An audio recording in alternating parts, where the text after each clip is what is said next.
fantatrao va fa mamatonalina izao faly miarahabantsika rehetra ry havana amin'ny anaran'i Jesosy Kristy Tompo no ny fahasoavan'Andriamanitra azao antsika mifanatrika indray de hivavaka isika. Misaotra anao zahay Andriamanitra rainay io, misaotra amin'ny habeny indrafonao sy ny fahasoavanao fa no ny fitiavanao anay de tonga eto amin'izao tontolo izao ianao amin'ny alalan'i Jesosy Kristy zanakao, ary tsy izany ihany fa manome anay koa ny teny fiainana, teny fahamarinana, manitsy ny lalanay, mampahafantatra anay ny sitraponao Andriamanitra ray. De mangataka aminao zahay, raha vao reo hevitra rehetra mety mampisaraka anay aminao ka tsy ahazahoanay miaino tsara ny teninao, na tsy ahazahoanay mandray ny hevitra zay tianao ho tsampanay amin'ny fianoana ny teninao, ka hanomana anay, hanamboatra anay, handova fiainana mandrakizay. De taio ny teninao zay horena izao, avia Jesosy Tompo, mitenena fa miaino anao zahay. Amen. Ten'Andriamanitra zay nofidiako hifampizarantsika dia izay voasoratra ao amin'ny Korinthiana voalohany 2:20 dia hovakiana manomboka amin'ny 1:1 ka hatramin'ny 3 dia ny amin'ny fanomezam-pahasoavana samihafa tapany voalohany. Ary ny amin'ny zava-panahy rahalahy dia tsy tiako tsy ho fantatrareo fa fony jentilisy ianareo dia nentina tany amin'ny sampomoana araka izay ny taomana anareo.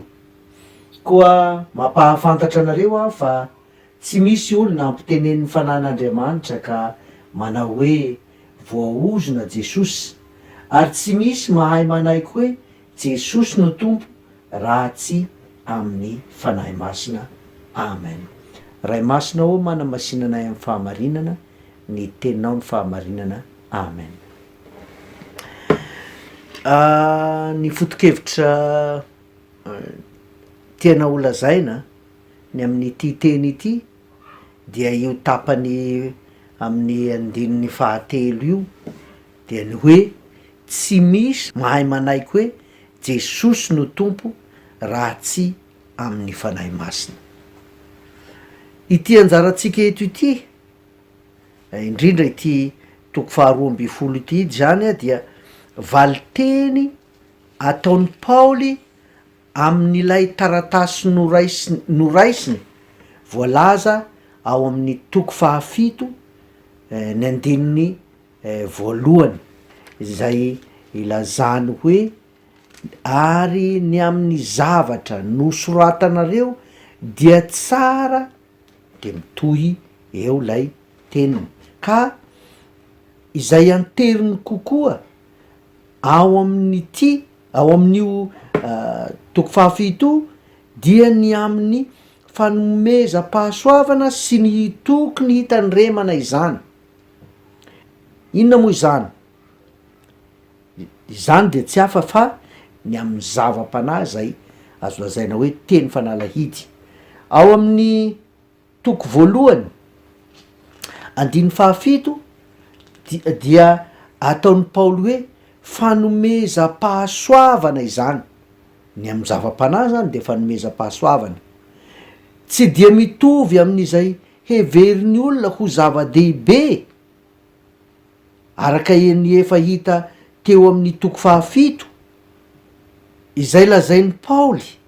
Ny fanomezam-pahasoavana na izay zava-panahy na izany zava-panahy izany dia mampanakarena ny olona amin'ny zavatra rehetra. Zany hoe ny olona mandray ny zava-panahy dia tonga ampoka koa ho amin'ny zavatra rehetra, ary izay tena mahasarobidy azy dia izay ambara eo amin'ny 7 hoe mitahiry izay manana azy hiandry ny fiavian'i Jesosy Kristy Tompo io zava-panahy io. Zany hoe tsy resahana hoe fanomezam-pahasoavana raisina ihany izany zava-panahy izany fa mitahiry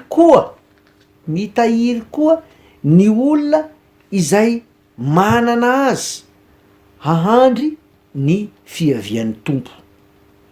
Maro samihafa izay lazain'ny olona ho fahasoavana na mety ho fanomezam-pahasoavana izay hita dia miteraka korotana sy fireharehana izy reny indraindray.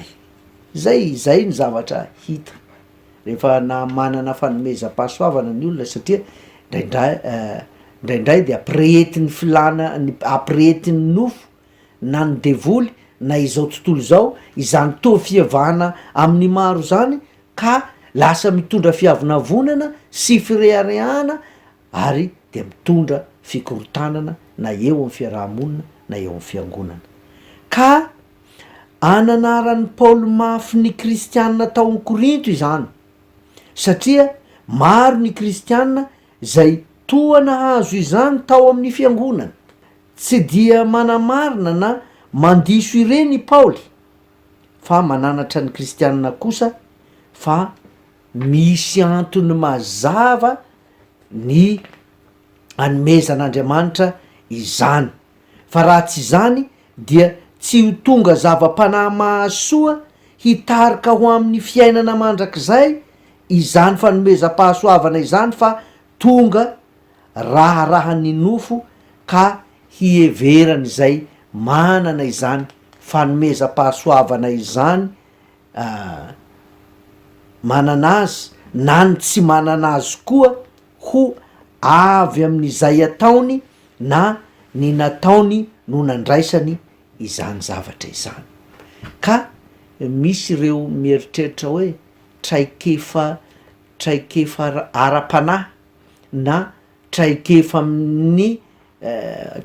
mpinoana no nandraisany ananany zany fanomezam-pahasoavana izany, ka dia nahatonga fireharehana, nahatonga koa fialonana ho an'izay tsy manana izany, ka nisy fifampialonana sy fifampiandaniana teo amin'ny fiangonana. Tsia hoy Paoly eo amin'ny any amin'ny toko voalohany any de efa resahany apôstôly Paoly ny amin'ity fanomezam-pahasoavana ity.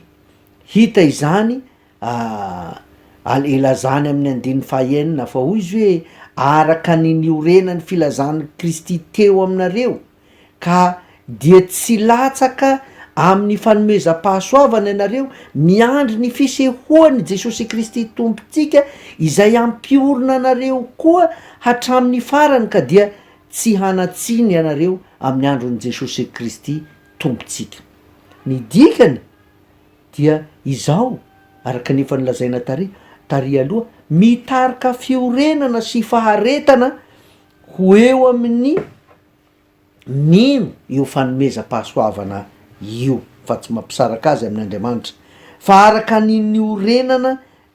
ny niorenany filazanany Kristy teo aminareo hoy Paoly eto.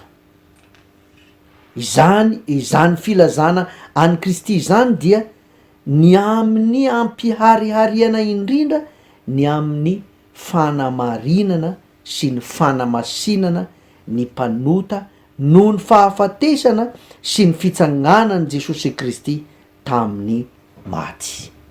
Io no kenren'ilay fanomezam-pahasoavana, hanehoana ny fahatongavan'Andriamanitra ho nofo tao amin'ny Jesosy Kristy, ka tonga teo amin'ny olona koa izany fahasoavana avy amin'Andriamanitra izany,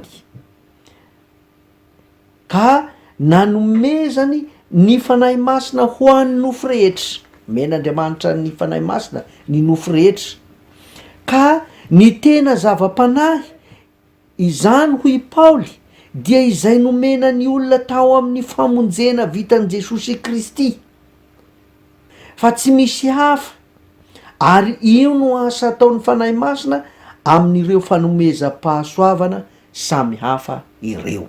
Ny fanahy te hirehareha dia tsy manaiky izany, toy ny milaza fa voaozona Jesosy izany fiheverany fanahy mirehareha tsy manaiky izany hoe azony amin'ny traikefany, azony amin'ny fahatsarany, azony amin'ny fahamendrehany ny izany fanomezam-pahasoavana izany, tsy izany fa efa nentin' Jesosy Kristy tao amin'ny tenany ny tsy fantaterahantsika rehetra ka dia lasa manana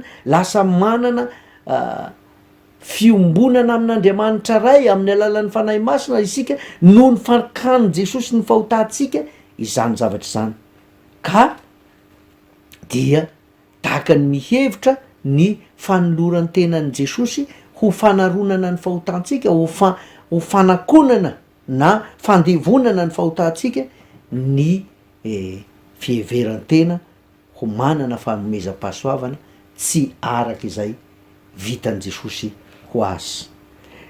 Ny zavatra voaozona dia tsy mitondra soa na inona ho an'izay manana azy, ka izay le lazan'ny apôstôly Paoly azy hoeto hoe milaza an' Jesosy hoe ho voaozona zany raha tsy mieritreritra fa raha manana fanomezam-pahasoavana ny olona anankiray ka tsy raisiny ao amin'ny fahafatesan'i Jesosy sy ny fitsanganan' Jesosy tamin'ny maty hanamarinana ny mpanota ilay fanomezam-pahasoavana, ary mitera-doza ho an'ny mpiara-belona aminy izy.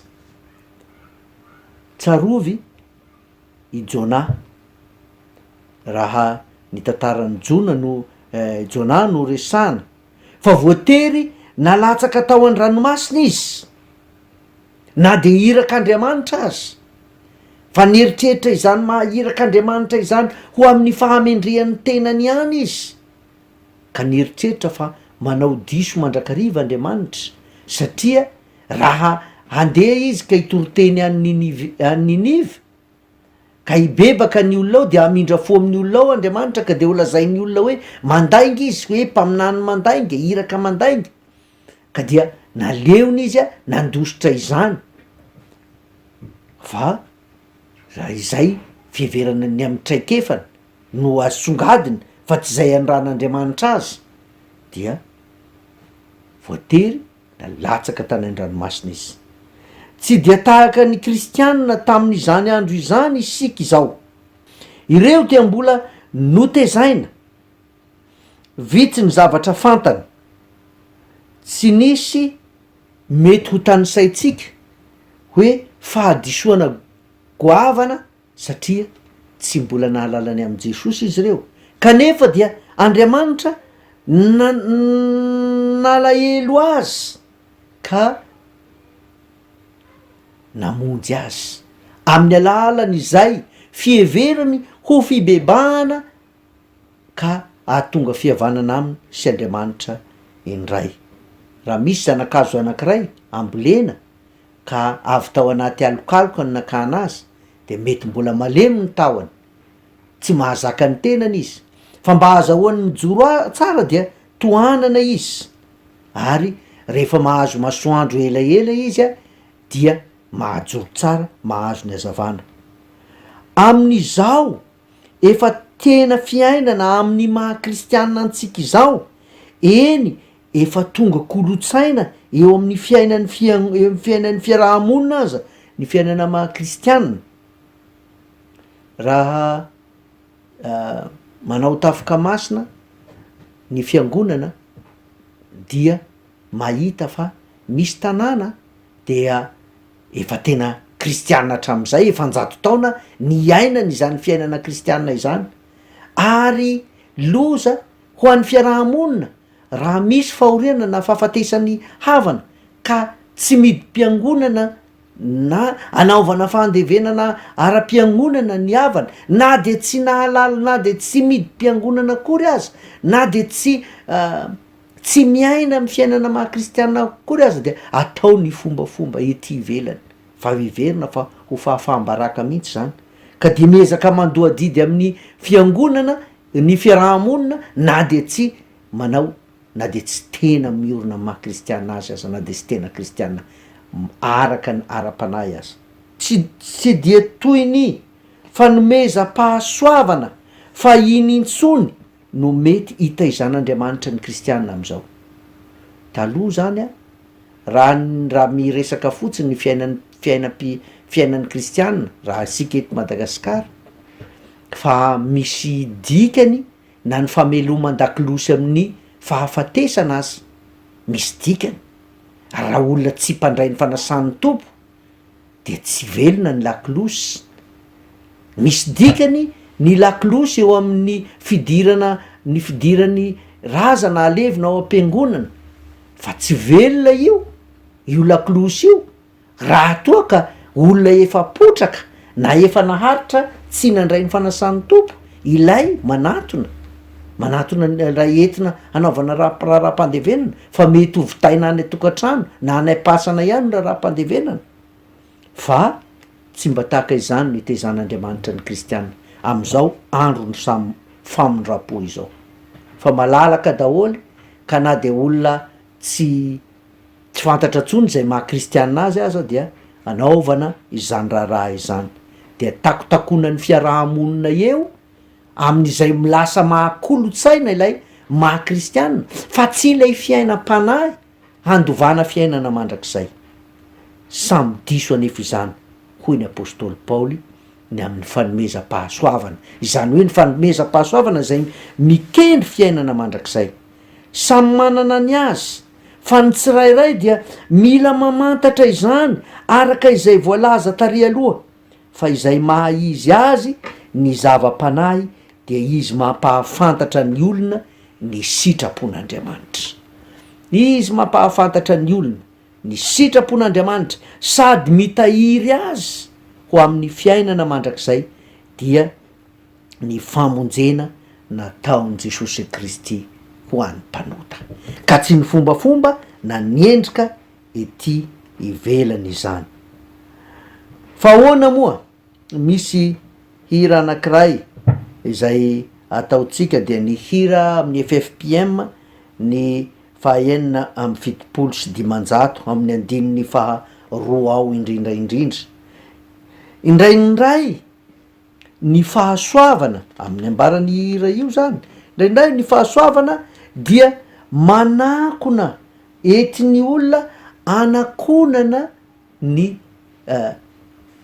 fahotany, anakonany ny tsy fanarahany amin'ny takona ny sitrapon'Andriamanitra, ary io indrindra no anomezany Jesosy ny fanahy masina, anomezany Jesosy ny fanahy masina ho antsika, ka hoy ny teny Jesosy, izy no ampahatsiaro anareo ny zavatra rehetra, eny fa na dia ny zavatra ho avy azy.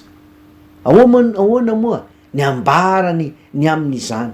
Izany hoe tsy hisy olona hahay hiatsara velatsy eo anatrehan'ny fanahy masina, eo anatrehan'ny fanahy masina.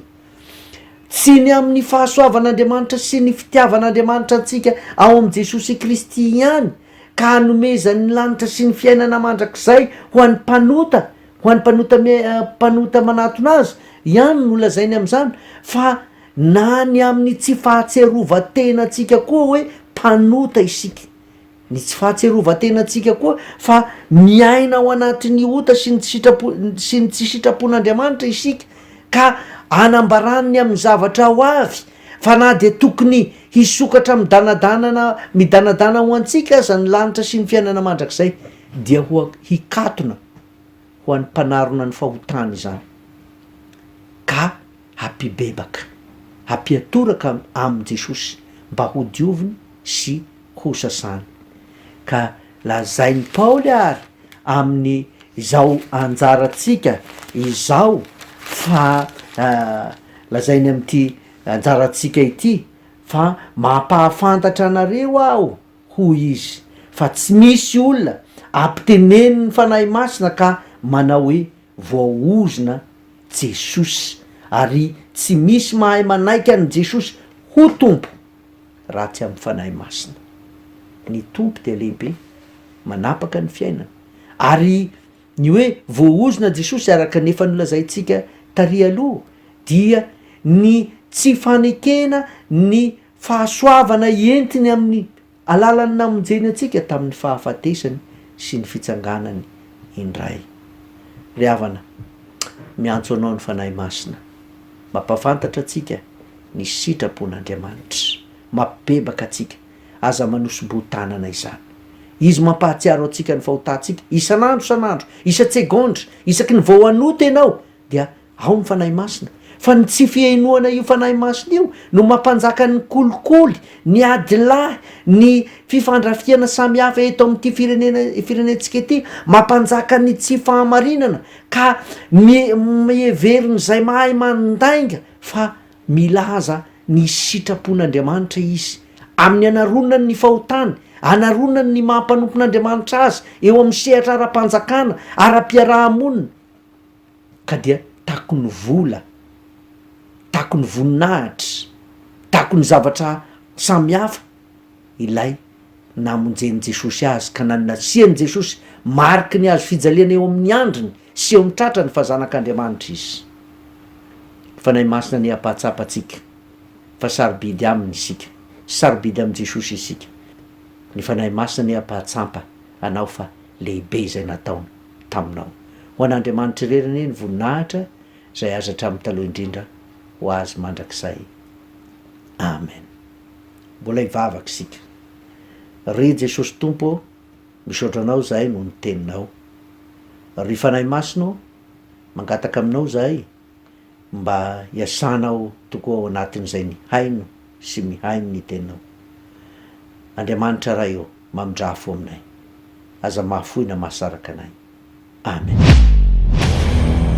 Koa miambena ianareo fa tsy fantatrareo zay andro hiaviany tompotrano, na ho hariva, na ho mamatonalina, na ho maneno akoho, na ho maraina. Marika toko fa 3:10, 5:30.